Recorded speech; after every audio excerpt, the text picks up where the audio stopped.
Ang kwento na ito ay nangyayari sa totoong buhay. Karanasan ito sa kaibigan ni Tatay Alok na itago na lang natin sa pangalang Noli. Nangyari ito noong 2002, Bacolod, Negros. Itong mga panahon na ito, isang breeder ng mga manok itong si Tatay Noli na may mga iba't ibang lahing manok na kung tawagin ay American Game Fowl. At hindi lang yan. Itong mga panahon na ito, kasalukuyang kilala siya sa buong Bacolod na bilang isang bantog na mananari.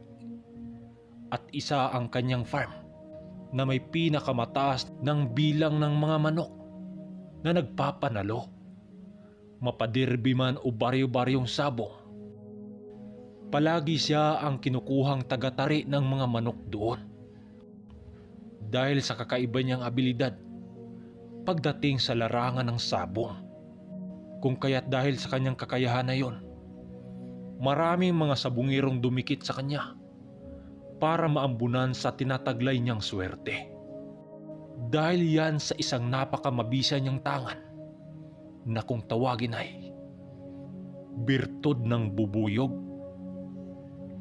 Dalhin ko muna kayong lahat sa taong 1999. Itong mga panahon na ito, kasalukuyang isang magsasaka itong si Noli sa kabundukan ng Bacolod. Kagaya ng pagtatanim ng mga gulay at mga mais nang siyang linggo-linggo nilang binabiyahe sa lungsod ng Bacolod. Subalit dumating ang isang araw na mapilitan itong si Noli na tumira doon sa luting bakanting lupa ng kanyang mga magulang doon sa bundok.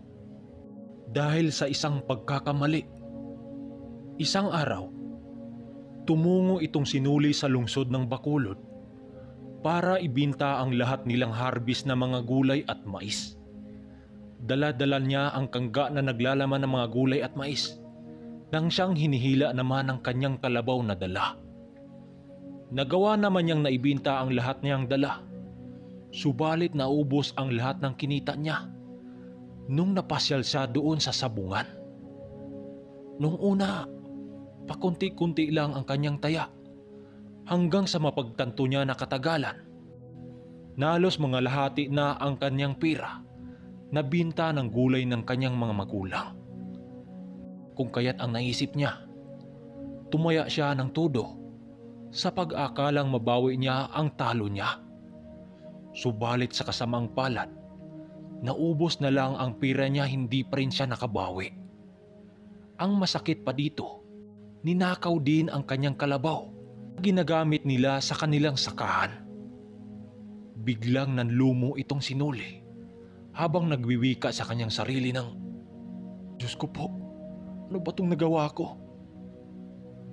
Nawala yun ang oras na ding yun nung nagsasabong itong si Noli. Pagbalik niya sa pinagtalian nito, wala na yung kalabaw niyang nakatali sa isang niyog. Kung kaya't pag-uwi niya sa kanilang bahay, nag-uumapaw naman sa galit ang kanyang mga magulang, lalo na ang kanyang ama. Dahil ang isa nilang kalabaw na ginagamit sa sakahan ay nawala pa. Dahil sa kapabayaan nitong si Noli, hingi naman siya ng tawad sa mga ito. Subalit hindi talaga siya nito napapagbigyan.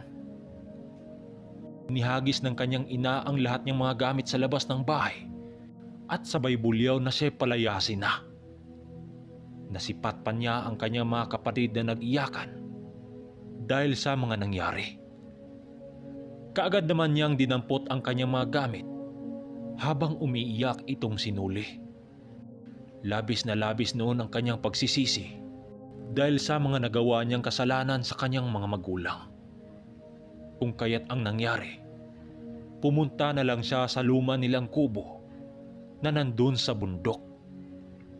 Pinili na lang niyang lumayo sa kanyang mga magulang para naman kahit papaano mawala ang magalit nito sa kanya. Makalipas pa ang 1 linggo, minabuti niyang bumalik sa kanyang mga magulang doon sa bayan para humingi ng tawad sa mga ito. Subalit sa kasamang palad, hindi siya pinansin ng kanyang ama.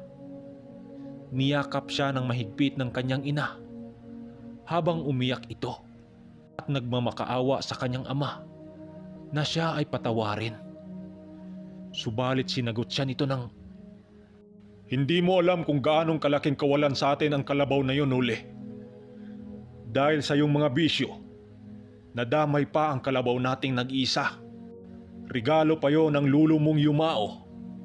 Pero dahil sa iyo, nawala yon.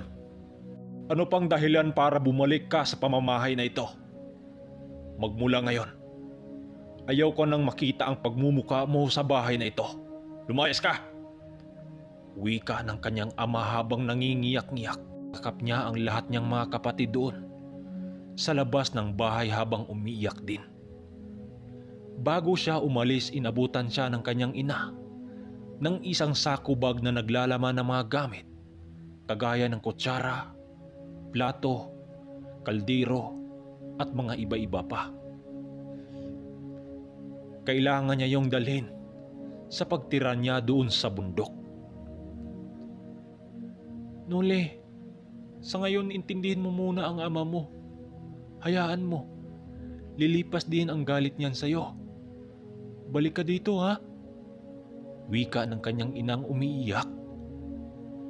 Makalipas pa ang ilang oras, kasalukuyan ng binagtas ni Nuli ang daan papunta sa kubo na nandun pa sa bundok. Habang naglalakad siya doon, panay naman ang kanyang pag-iyak dahil sa mga kasalanan niyang nagawa. Hindi kasi niya akalaing sa isang pagkakamali, nagawa siyang itakwil ng kanyang pamilya. Para naman mabuhay siya sa pang-araw-araw, nagtatanim siya ng mga kamuting kahoy maging mga gulay doon sa lupa ng kanyang ama. Gumawa din siya ng sanggutan ng tuba nang siyang ginagawa niyang suka para ibinta sa bayan. Paminsan-minsan, kapag nakababa siya ng bundok, dumaan siya sa bahay ng kanyang mga magulang. Sa makalipas ng mga ilang buwan, unti-unti na ring nakalimutan ng kanyang ama ang minsan niyang pagkakamali. Halos linggo-linggong bumaba ng bundok itong sinuli.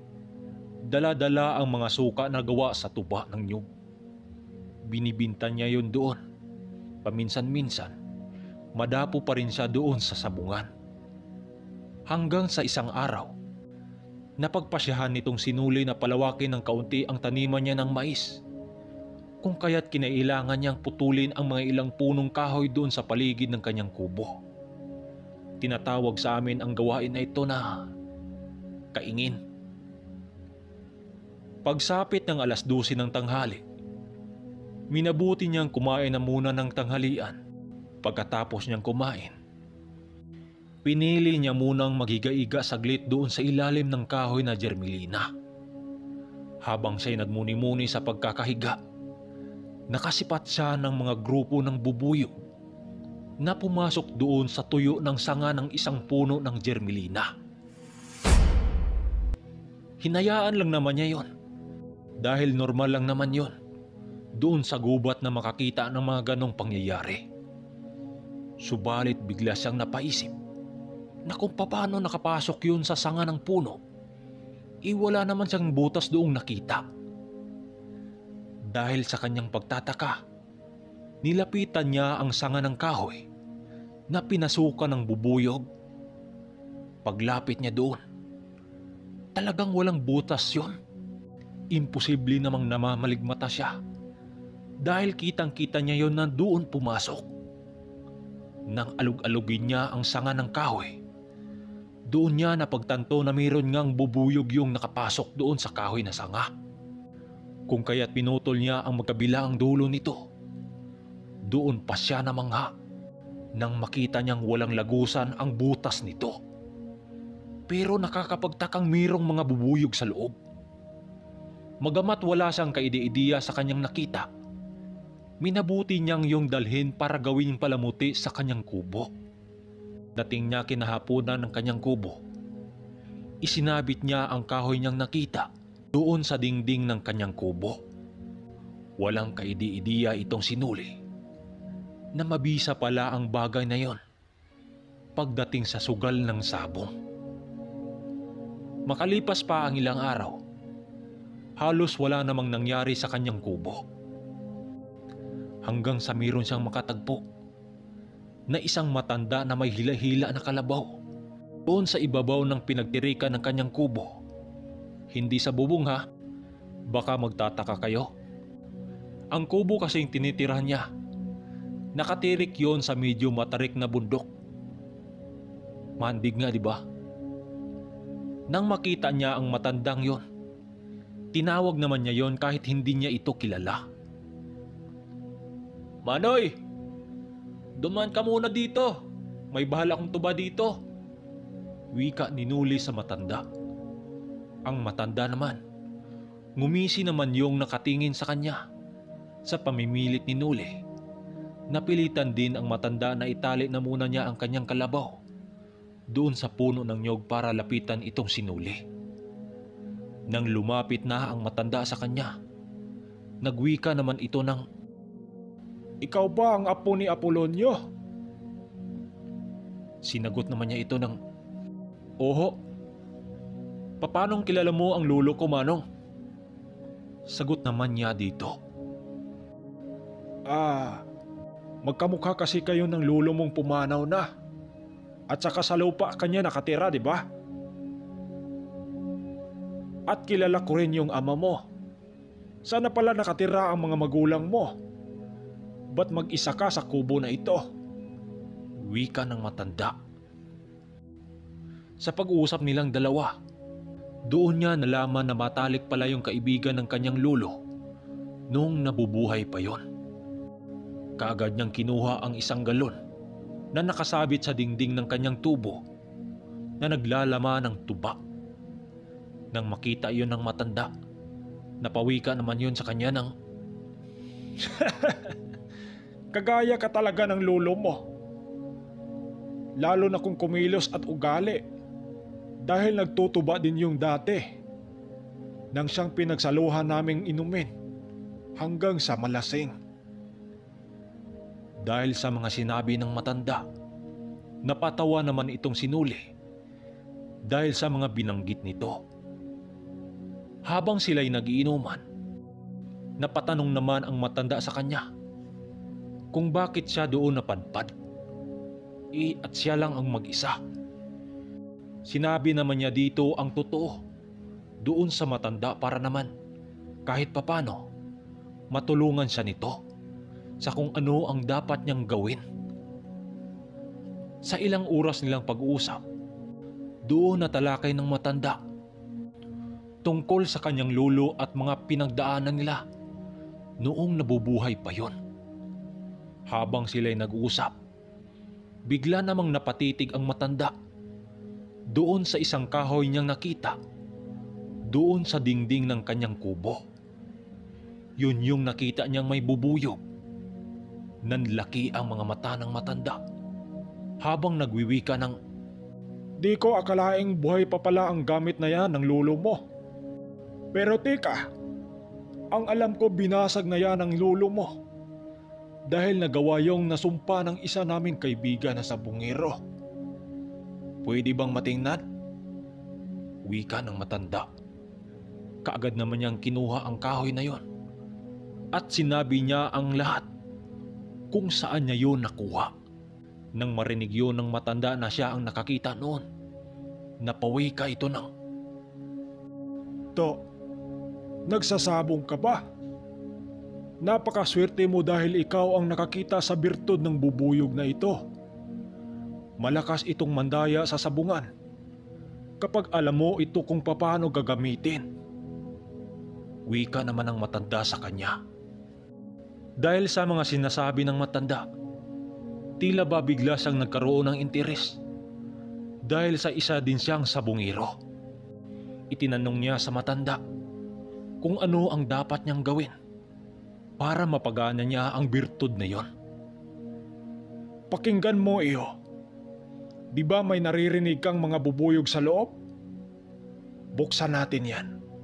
Nung mismo din na yon, pinutol ng matanda ang magkabilaang dulo ng kahoy at doon nila nakita ang butas nito na magkabilaang dulo. Nanlaki ang mga mata ni Noli nang wala siyang makita doong mga bubuyog na lumabas. Merong ganitong gamit ang lulo mo dati. Kaya lang, nasumpa yon ng iba naming sabungero. Dahil sa tuwing malalasing ang lulo mo, lagi niya yung pinagyayabang at pinapakita. Kung kaya't ikaw ang mapalad na dinapuan ang gamit na yan, pag-ingatan mo yan. Tayong dalawa lang ang nakaalam dyan. Wika naman ng matanda. Sinabi rin ng matanda dito kung paano yun gagamitin sa sabungan sa oras na nandun na sila. Pagkakinahaponan, bago umalis ang matanda, meron yung inilahad sa kanya na subukan nila ang bisa ng gamit na yon. Pagdating ng araw ng linggo, tutungo sila sa sabungan sa bayan ng Bacolod. Pagsapit ng araw ng linggo, 8:00 pa lang ng umaga, nandun na sa kanyang kubo ang matandang tawagin na lang natin sa pangalang Duming. Di ba sanay na kayo kay Duming? Kumain na muna silang dalawa ng iniinit niyang tinugong. Sa mga hindi nakakaalam sa tinugong, ito yung bahaw na kanin na nilagyan ng tubig at kaunting asin. Sanay ang mga Bisaya dyan. Kaway-kaway sa mga Bisaya dyan, kung meron man. Pagsapit ng 10:00 ng umaga, kasalukuyang bumaba na ang dalawa doon sa bundok para pupunta ng sabungan.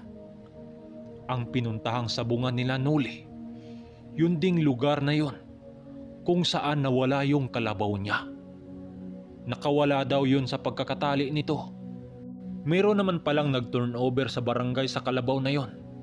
Kaya lang, bundok lang sila Noli. Hindi nila alam. Iwan ko lang kung nakuha yon ng mga magulang niya. Dumating na nga ang araw na pinakahinintay nitong si Noli upang subukan ang taglay sa birtod na yon.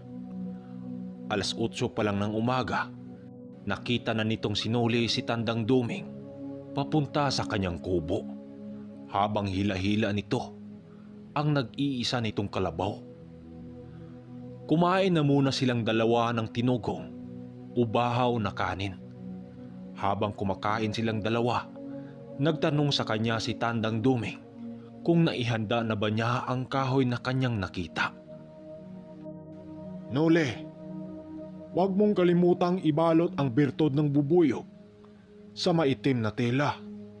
May gagawin akong parting kahoy na yon. Wika nito. Nang matapos na silang kumain, sinabihan siya ni Tandang Duming na ilabas na muna niya ang birtod ng bubuyog. Ang ginagawa ni Tandang Duming sa bahay ng bubuyog, nagkuha siya ng parte ng kahoy na yon. Manong Duming, ano na naman ang silbi ng binibilog mong parte ng kahoy na yan? Magagamit ba natin yan sa lakad natin? Wika ni Noli sa matanda. Si Tandang Duming naman, hindi naman yun umimik at maya-maya pa, nagsalita ito ng, Ito ang gagamitin nating pangkalso sa tari ng manok mo. Alam mo Noli, lahat ng parteng katawan ng kahoy na ito, mayroong pakinabang. Mamaya, makikita mo. Sagot naman nito sa kanya. Itong si Noli naman, dinakip na muna niya ang isa niyang tandang na nanggaling pa sa kulungan ng ilalim ng kanyang kubo. Magamat hindi gaanong kumbisido itong si Noli kay Tandang Duming, pinili na lang niyang sumunod dito. Makalipas lang ang 1 oras, kasagsagan na silang bumaba ng bundok. Dala-dala nitong si Noli ang isang manok na wala sa kondisyon. Nangangamba pa siyang dalhin yon dahil ilan lang din ang kanyang alagang manok. Habang sila'y naglalakad, nagwika sa kanya ang matanda ng, Noli, Kapag nandun na tayo sa Tigbakayan, huwag kang magpapahalatang may dala-dala tayong ganitong karga. Maraming manggagamot sa lugar na yon. At yun ang iiwasan natin dahil maaring masumpa nila ang dala-dala natin. Tumango lang naman itong sinuli nang marinig niya ang pinagsasabi ng matanda. Nang makarating na sila sa isang puno ng mangga, pagtingin nila sa babang parte, kitang-kita nila ang isang sabungan na pinagkukumpulan ng mga tao. Dahan-dahan na muna silang naglalakad papalapit sa nasabing sabungan. Pagdating nila sa mismong Tigbakayan, nagwika sa kanya si Tandang Duming ng, "Iho, malaki-laki ba ang dala mo diyang pera? Ilalaban na natin yung dala mong manok." Nang marinig yun ni Nuli, bigla naman siyang natigilan habang sumasagot sa matanda ng, "Naku Manong, 100 lang to eh. Akala ko kasi ikaw magpupusta, kaya di ko na dinala lahat kong ipon eh." Wika naman dito ni Nuli. Nang marinig yun ng matanda, napahagalpak lang naman ito sa pagtawa na para bang may nakakatawa. "Bakit Manong? May nakakatawa ho ba?" Tanong niya pabalik dito. "Wala naman. Yan din ang iniisip ko habang naglalakad pa tayo sa daan. Paano ba yan? Hindi na natin mailaban yung dala mong manok." Wika ng matanda habang pangisingisi pa. Itong sinuli naman, medyo nawiwirduhan na siya sa matanda para naman siyang pinagluloko ni Tandang Duming. Dahil nga wala silang dalang salapi, nanood na muna sila sa naganap na sultada. Nang matapos na ang sultada, nagwika sa kanya itong si Tandang Duming ng, "Nuli, halika. Sumunod ka sa akin. May ipapagawa ako sa iyo para mailaban natin ang manok mo." Wika ni Tandang Duming. Habang sinusundan niya itong si Tandang Duming, napansin niya itong tumungo yon sa isang malaking puno ng bangal nga. Hindi naman yon kalayuan sa sabungan, kaya't madali lang nila itong nalapitan. Maya-maya pa, narinig niya yung nag-uusal sa isang wikang hindi maintindihan at dinukot na nito ang isang kahoy na may butas sa gitna. At yun yung nakuha niya sa gubat na birtod ng bubuyog. Pumatong ang matanda sa bato habang nagwiwika ng, "Iho, subukan mong itaya yung isang daan mo. Abisuhan kita kung saan ka pupusta." Wika nito sa kanya. Siya naman, halos naguguluhan na sa mga pinakitang kilos ng matanda. Maya-maya pa, sumilip yun sa gitna ng butas na dala-dala nilang kahoy na parabang nagtiteleskopyo yun. At nakaharap yun sa sabungan na may nagkaharap na 2 panik. "Manong, ano ba yung ginagawa nyo? Para naman tayong mga tanga niyan eh." Sabi niya dito pero hindi siya nito pinapansin. Hanggang sa magsalita ito sa kanya ng, "Iho, itaya mo yung kakarampot mong salapi doon sa wala. Bilisan mo, baka di mo na maabutan." Nang marinig yun ni Nuli, dali-dali naman siyang lumapit sa sabungan para humanap ng makatapat sa labas ng sabungan. Yun nga, sa wala siya tumaya dahil yun ang sabi ni Tandang Duming. Medyo duda pa siya nung una, pero nung nanalo ang tinatayaan niya, doon na siya unti-unting kinutuban na totoo nga ang mga sinabi nito. Nung nanalo nga siya, ayun, 200 kaagad ang kanilang panalo. Nilapitan niya si Tandang Duming habang naghihikahos na tumakbo. "Manong, nanalo tayo at sakto sa wala nga." "Hoy, huwag kang maingay dyan. Maririnig tayo ng ibang tao." Wika nito sa kanya. Tinabihan niya sa pagkakaupo ang matanda at tinatanong kung ano ang ginagawa nito sa birtod ng bubuyog. "Maya-maya, ipakita ko sa iyo kung ano ang sinisilip ko dyan sa butas na yan. Ayon, may pumasok na sa ruweda. Maghanda ka. Sasabihin ko muling sa iyo kung saan ka pupusta." Habang nagharap ang dalawang panig na maglalaban, muling sumilip ang matanda sa butas ng kahoy. Walang 3 segundo, muli itong nagsalita ng, Sa wala ka ulit tumaya, Nole. dahil sa kanyang naririnig, ayun, lumapit na naman siya para humanap ng makakalaban na pumanig sa meron. Itinudo na niya dito ang 200. Habang pumusta siya, nasipat niya ang manok na kanyang pinustahan na kulay lakton. Ang kalaban naman, masasabi mong nanggaling yun sa malalaking farm dahil sa tindig nito at balahibo. Nang bibitawan na ng 2 panig ang mga manok, medyo kinabahan siya dahil itinudo niya ang 2 niyang daan. Nang magsangkaan yon, kitang-kita niyang naunahan ang kanyang pinanigang manok na walang awang pinaulanan ng palo. Ayun, nagpagapang-gapang ang manok na kanyang pinustahan. Sa puntong ito, parang sasabog na ang kanyang dibdib dahil sa kaba. Pagtingin niya sa inupuan ni Tandang Duming, nakangiti yung nakatitig sa kanya na para bang kampante ito. Pagtingin niya sa manok niyang pinanigan, nakatihaya na lang yun sa lupa. Nagpaikot-ikot sa paligid nito ang kalaban nitong walang kagalos-galos. Subalit bigla siyang nabuhayan ng loob. Nang sumakay ang kalaban sa manok na nakatihaya, nang siyang dahilan para magpumiglas yun. Tinamaan ang manok ng kalaban doon sa dibdib ng siyang ikinamatay nito. Nang tinamaan yon, bigla na lang yung sumuka ng dugo habang nagtatatalon-talon. Ayun, nabaliktad patuloy ang nangyari. Ang 100 niya, naging 400. Paglapit niya kay Tandang Duming, nagwiwika ito sa kanya ng, Ano, Nole? May napapansin ka ba? wika nito. Papanong nagawa mong nahulaan ang takbo ng sultada, Manong? Wika niya dito. Maya-maya pa, tinabihan ni Nuli ang matanda sa pagkakaupo nito doon sa malaking bato. Mamaya, ikaw ang sumilip sa butas ng kahoy na ito. Aantay na muna nating may papasok muli sa ruweda. Yun nga, mayroong pumasok sa ruwidang 2 maglalaban. Ibinigay ng matanda kay Nuli ang bagay na hawak nito.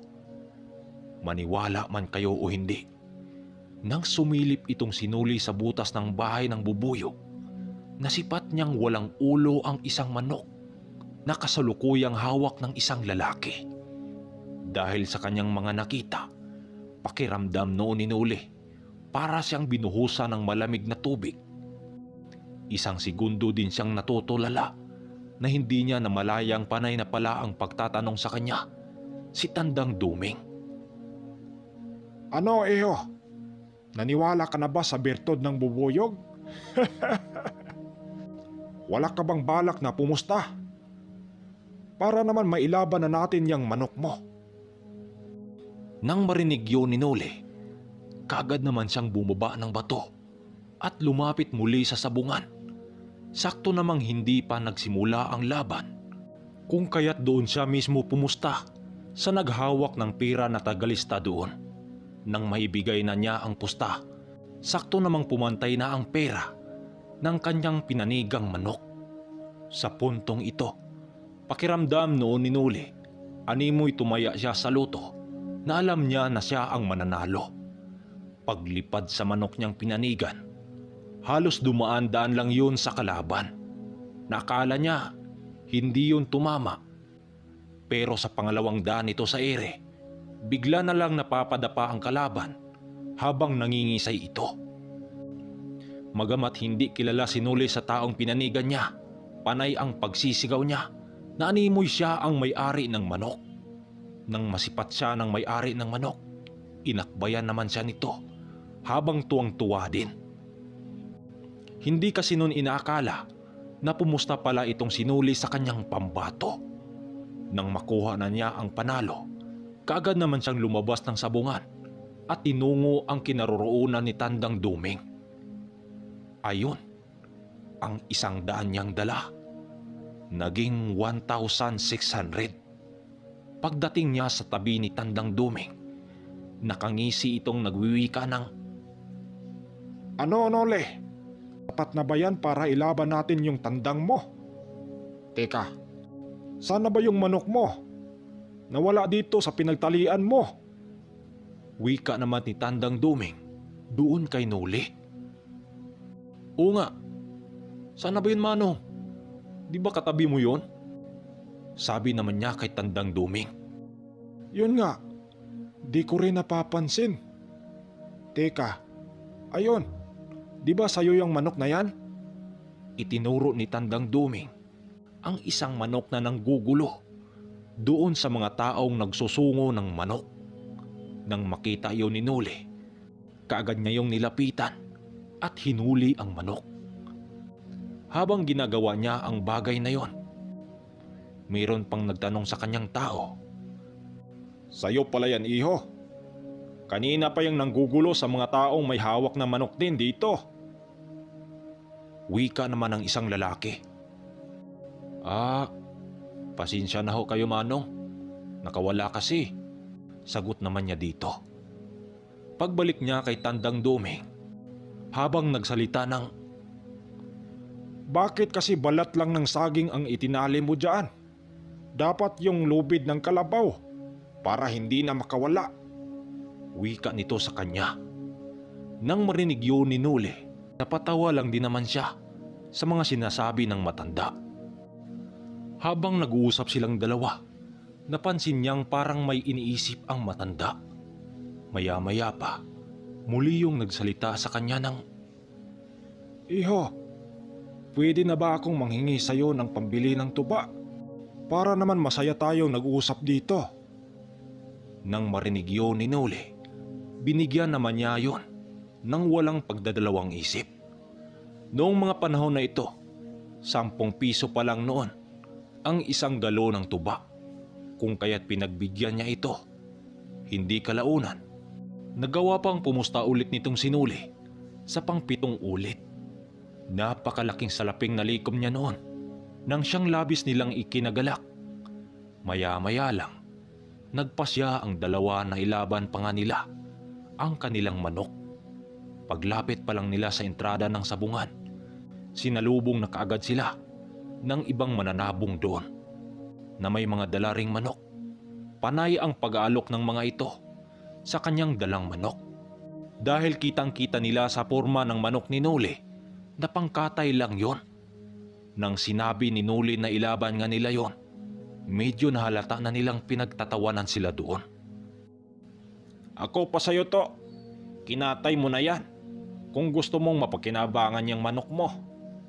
Parang naglulugon pa yata yung manok mo eh. Wika ng isang matandang may suot-suot na medalyon.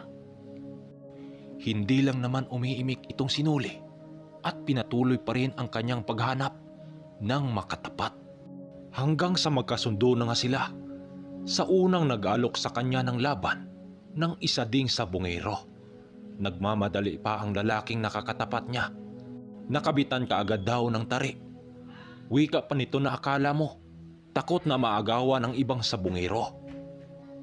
Ang pinakabit niya ng tari, walang iba kundi si Manong Duming. Mananari kasi yun nung buhay pa ang kanyang lolo dahil kaibigan niya ito.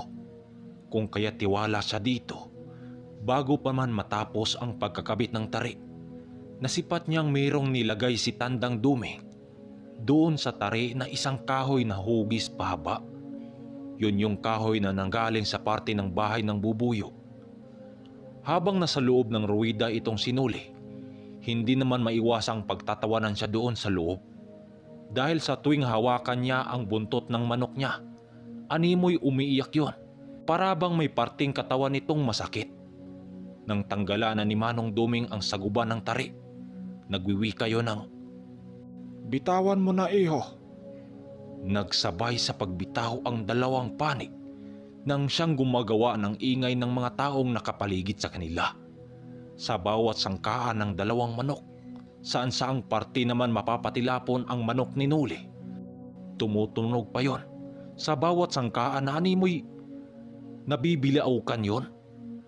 Pero sa tuwing mapapatilapon yon, kaagad naman yung bumangon at sumugod ulit. Kampanting nakangisi ang kanilang nakaharap na kalaban. Nang masipat nito, naanimoy papelang ang kanilang pambato, subalit lalong naghiyawan ang mga tao nang tumakbo ang kalaban at sa unahan lang din ito habang inapak-apakan ang ulo noon sa manok ni Nuli. Kung kaya't ang nangyari, mas lalong nagtawanan ang mga tao dahil di nila akalaing pumatay ang manok nila Nuli ng ganong galawan.